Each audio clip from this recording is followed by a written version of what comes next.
As we enter this last few chapters of 1 Samuel, 1 Samuel was written as a whole with 2 Samuel, but with the death of Saul, we definitely end a period in Israel's history.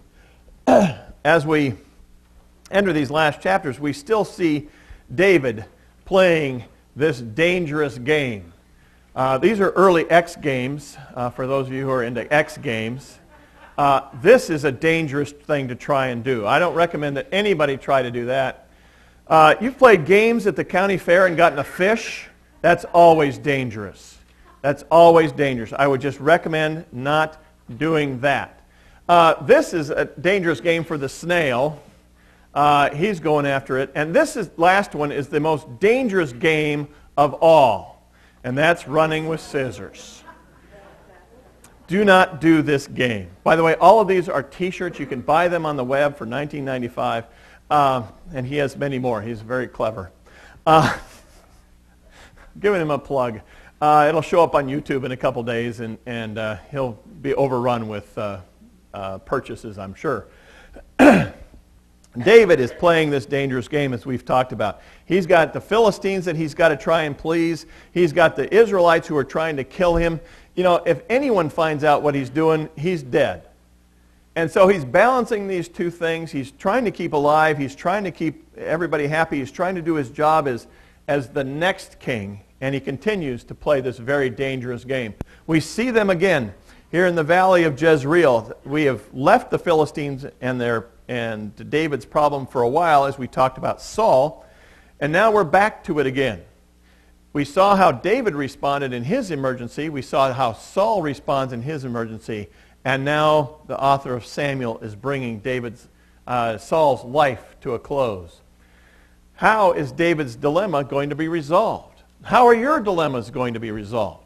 How are you going to fix the problems in your life? Are you going to do it like David did, relying on the Lord? Or are you going to do it like Saul did, relying on the wisdom of this world, relying upon magic and witchcraft and all the other things that we can worship in this world?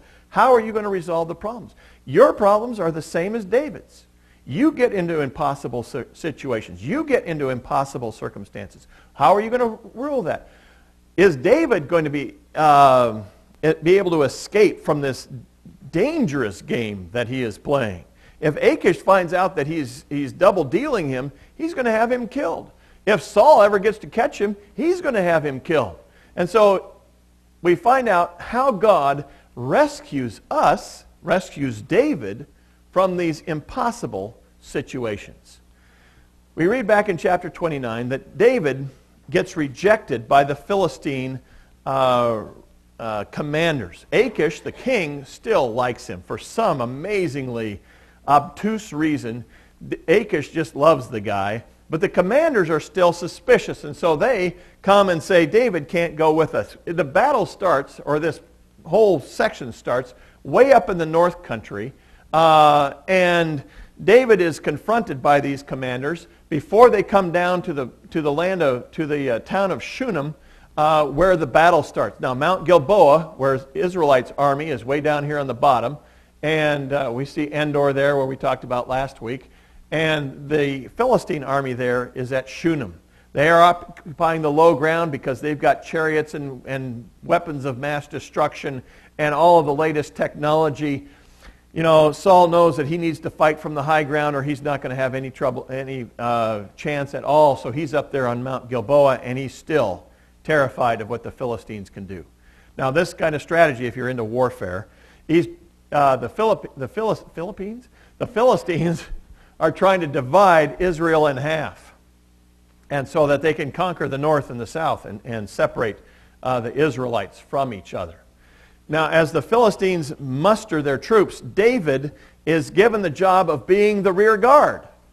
Now, you know, this is a huge mistake on Achish's part, because David is not going to fight for Achish, but Achish doesn't realize this. And so he says, you can be part of the rear guard.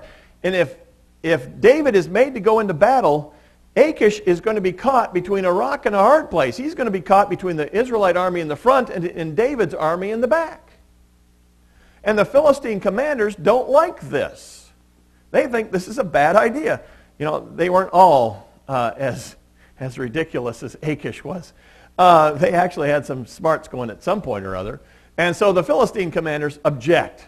Well, David whines about it. Why can't I go into battle with you? Please let me go. But he says it in such a way that he states the truth while actually deceiving Achish. He says, why can't I go and fight against the enemies of my lord the king? Well, David's only king was Saul.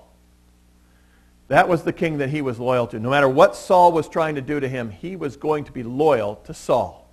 And so he doesn't tell Achish, I'm going to fight for Saul. He says, why can't I go fight against the enemies of my lord, Saul? Achish thinks, oh, he's talking about me. He really loves me. This guy is great. I love this guy. Achish is really amazingly enamored with David. He doesn't see the punch coming at all. He doesn't see what's happening to him. He's going, oh, feels good. Hit me again.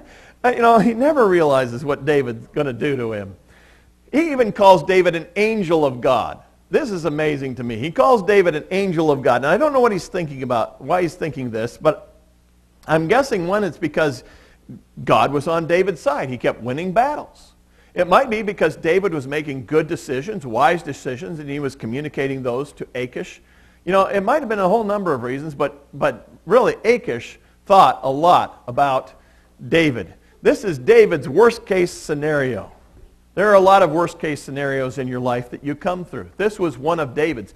And it's going to get worse before it gets better. Right now, all he's trapped in between is Saul and Achish. But it's going to get worse as we go through these chapters. David, though, gets amazingly lucky. Achish says, listen, do me a favor. Go back to your town. I know you want to fight for me. I know it would be great to have you in battle, but please, just take a break. Do it for me. He really doesn't understand David at all. And so he sends David back to Ziklag. When David gets there, he discovers that the city of Ziklag, David's home at this point, has been raided by the Amalekites. We're way down in the south here. David has had to come way south, and so he gets there and he realizes that everything that he has fought for, everything that he loves in the world has been taken from him. Things have gone from bad to worse. Now it's even going to get worse than that. Now the Amalekites were early terrorists. You remember that they were the first ones to fight against Israel when they came out of Egypt. They thought, hey, they've got lots of money and they're a bunch of farmers. Let's go take them down. They liked to pick on people who didn't have any defenses, who